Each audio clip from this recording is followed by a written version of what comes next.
বোধহয় ঘর থেকে উপভোগ করতেই ভালো লাগে, তাই না? যদি ডিউটি থাকে বা ঘুরতে যাওয়ার থাকে, কোথাও বেরোনো থাকে, তাহলে একটু বেশি প্রবলেম। এখন বাজে 2টো, আমি কখন থেকে রেডি হয়ে গেছি বেরোবো দিল্লিতে, কিন্তু যেতে পারছি না বৃষ্টির জন্য। কিছু করার নেই, এবার বলতেই হবে। তার মধ্যে বাড়িতে বেরোবো মিষ্টি। এই যে নতুন করে রেনোভেশন হচ্ছে মামাবাড়িতে, এত বিরক্ত লাগছে, এত প্রবলেম হচ্ছে, কি আর করা যাবে? কিছু পেতে গেলে তো একটু কষ্ট করতেই হয়। চলো দেখাই মামাবাড়িটা এখন রেনোভেশন হচ্ছে, ঠিক করবো। তো আমি এখনো বেরিয়ে আবার যেতে পারিনি, আবার ফোন করে বলেছে যে আমার আসতে একটু লেট হবে। আমি ভিজে বাড়ি এসেছি, তো আর রিস্ক নিতে পারছি না, তার জন্য একটু লেটেই যাবো। তারপর থেকে বাইরে বৃষ্টিটা দেখে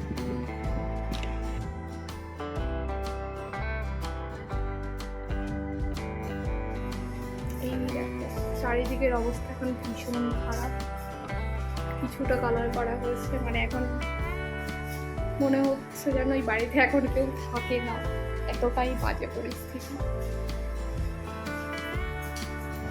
তো এইটা হচ্ছে কৃষ্ণনগরের রাস্তার অবস্থা। আমি এই জল পেরিয়ে যাচ্ছি এখন ডিউটিতে, পুরো ভিজে গেছি।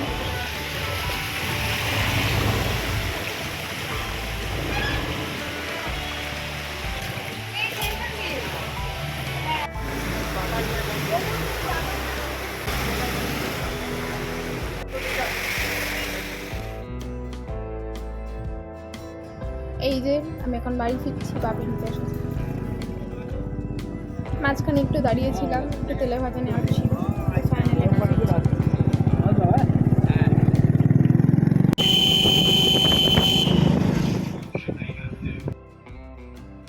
ফাইনালি বাড়ি ফিরেছি। এখন বাজে 9:30, আর আমি এখন খাচ্ছি মুড়ি আর চা।